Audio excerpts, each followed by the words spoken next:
Topesi bino mbote boza ebele liboso etendo ekipo na kolanda biso na magazine chrétienne à Lingala. Merci beaucoup parce que boza na pona biso. Tozo fongola magazine biso na manaka oyo. Pasteur Blandine Teka na église de Mangembo Betperet babongiseli biso butu ya bokati si topé réveillon 2023 mokolo ya vendredi 30 décembre na ngonga ya 20h kino na tongo na adresse oyo Makanza numéro 62 Chaba Gambela na commune ya Ngiringiri boye imalamu. Lobby dimanche le 25 décembre, mayanga ni ya Noël ezalaki na église de Mangembo Bandalungwa wana ambiance elekaki ndenge nini bolanda nini babongiseli biso.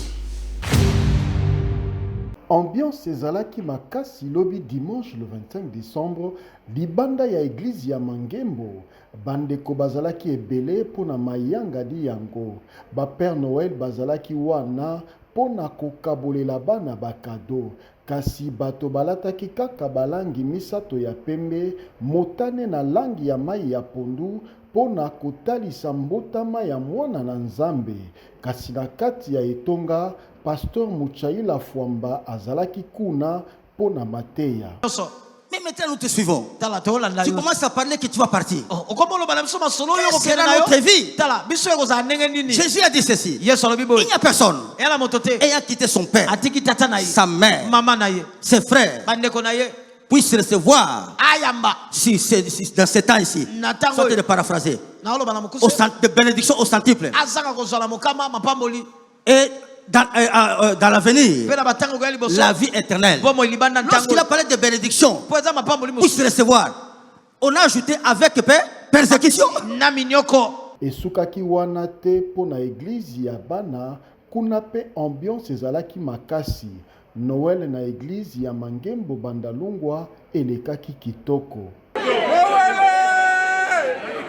Église des enfants ya Mangembo Bandalungwa bazalaki na milulu minene ya action de grâce pona tina nini o Nzambe asaleli bango 2022 mobimba bolanda ndenge lekaki. Église des enfants ya église de Mangembo Bandalungwa bazalaki na milulu minene ya misala matondo tope action de grâce pona oyo nyonso Nzambe asaleli bango na 2022 samedi 24 décembre kobanda 8h kino 13h.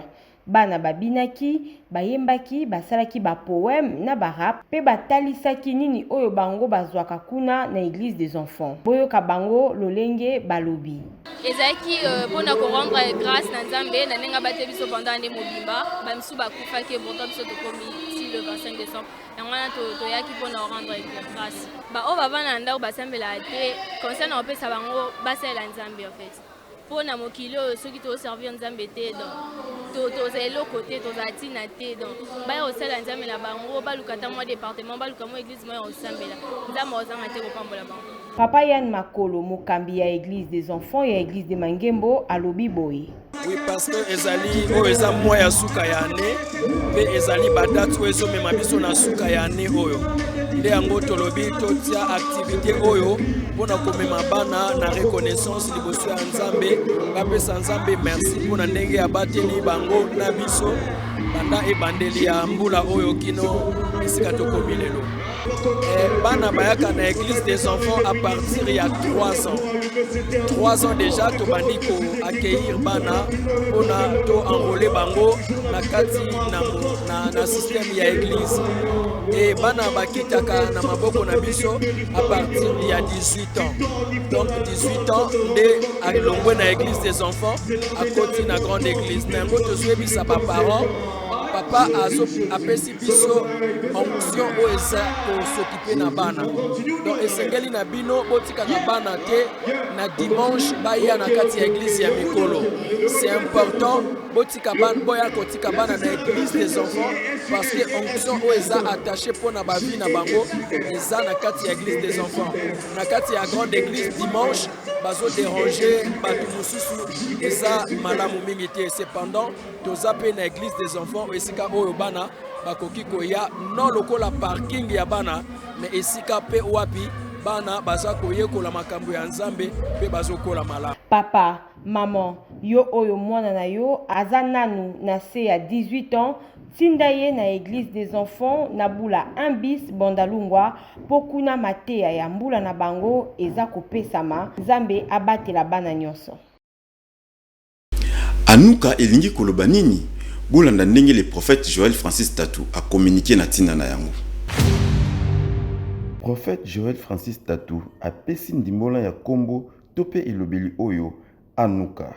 Bolanda ndenge ya lobi. Anuka est là qu'ici, ils ont la même origine hébraïque que le mot Enoch. N'est-ce comme mot Enoch, est là qu'ici consacré, mis à part ou bien sanctifié. Ils ont fait parmi 7 fêtes de l'éternel, au début, n'est-ce pas Pâques, Pentecôte, Sukkot, fête des tabernacles, mais ils ont fait le mot annexe, juif, tiens, après un moment de la restauration à la ville à Jérusalem. Anticus d'Épiphanie, qui est empereur païen, qui a conquête dans Jérusalem, a bomba qui temple, a détruit qui sacrifice, a l'on qui lévite, famille Maccabée, quelques temps après Télémaque, et le bas qui en tout cas tout récupéré Jérusalem. Des bassala qui sont reconquête à Jérusalem, a restauré temple, purifié temple, zong si hôtel, zong si sacrifice, pelé si mouinda chandelier, bengi menorah. À partir de Wan qui fête de la lumière, fête d'Anouka. Donc en décembre, déjà bon, on a juif, même Maison Blanche, bon, dans l'ère Trump n'est très présent, mais on fête à Chanouka ou bien Hanouka.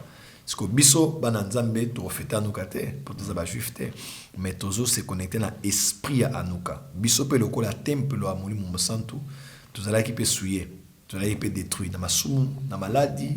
Na erreur na biso na puissance démoniaque yango to ebe kuto se réconsacrer pendant Nzambe pour purifier biso munda na epela lisusu de to benga Anuka. Donc au début de l'année tu as qu'à souci pendant Nzambe pour te mi bonza lisusu le rôle tempelo pour te munda na epela na katina ba vie na biso yango wana. Personne ne veut être sous quelqu'un. Moi aussi, comme j'ai vu les faveurs de la gloire, je dois aussi être dans la gloire.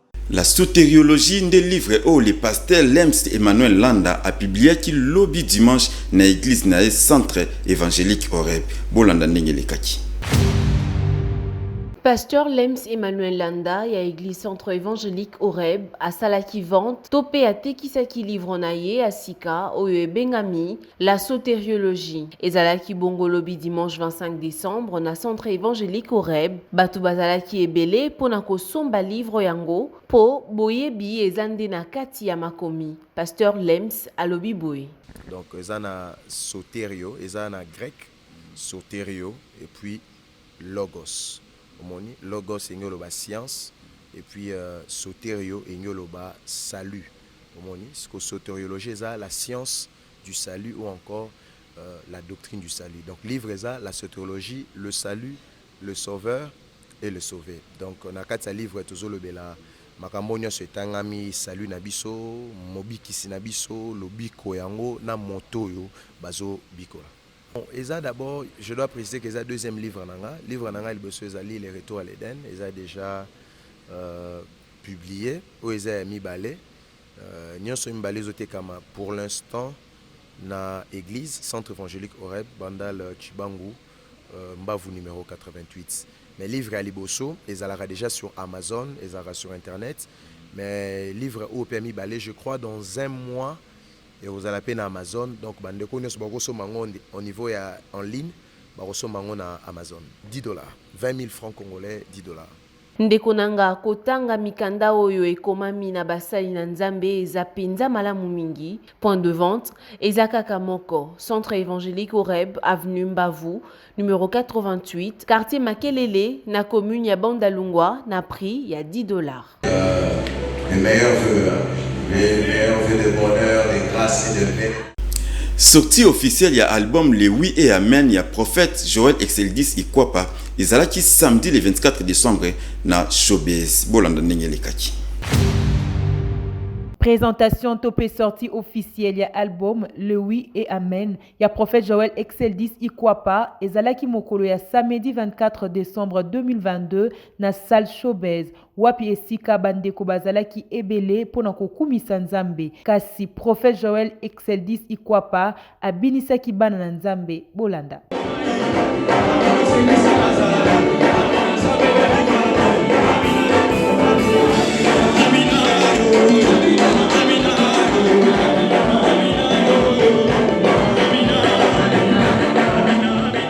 En tout cas, bande konanga esika ya boende esengeli na biso pona koya kokumisa nzambe po abongi na masanjoli. Boende ezalaka.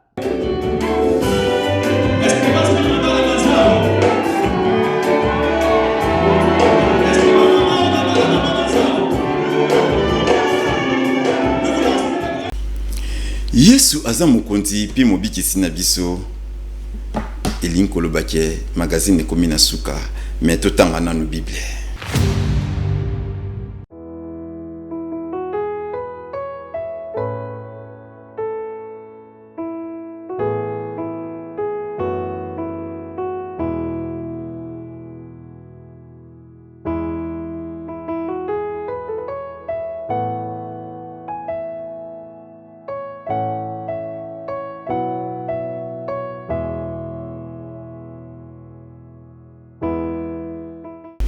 Bozalaki ebele liboso ya etando eke pona kolanda biso na magazine chrétien na Lingala. Topesi bino merci pona confiance o bozo continuer kosala biso. Tobosani te kopesa pe merci na maison Beksheba wapisika o bazo teka ba buku o basani na Nzambe bakomaka. Kuna soroke kuna ndi okotanga ya solo makomi na Nzambe juste à côté ya église ya Mangembo. Tobosani te koyebisa bino pe lisusu bo continuer kolanda biso na chaîne YouTube na biso MCL TV bo aimer, bo liker et puis bo partager, surtout bo s'abonner pour nous recevoir notification nyoso etali magazine chrétien à Lingala. To suki awa puis to bisibino na mikolo ezali koya. Ciao.